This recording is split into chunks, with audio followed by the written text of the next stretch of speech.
আম্মু, হুম।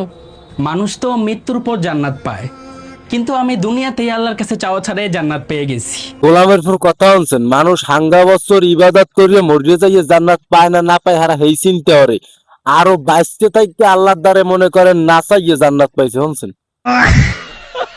মানে দুনিয়াতে কেউ কি জান্নাত পায় নাকি? আমনে কইলে হইবে, আমের এই বলরটাই দি পাইছে। আমি তো পাইছি। ও এই যে তুমি।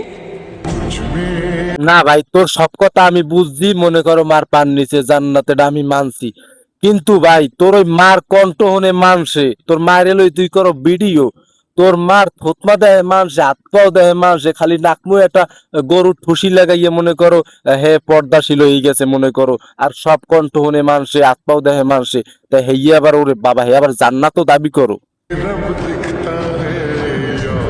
বলরটাই আবার ব্যাকগ্রাউন্ডে কি মিউজিক লাগাইছে দেখছেন অবস্থা, যে মিউজিক মানুষে মনে করেন মুসলমানরা হনে না, এই মিউজিক লাগাইছে।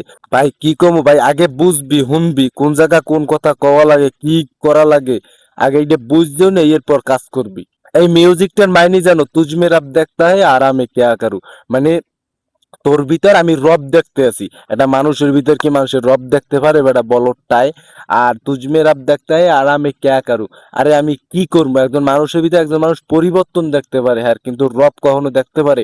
আর রব দেখে কইতে আছে আরে আমি কি করবো এখন, আগে বুঝতে শুনে এরপর কাজ কর।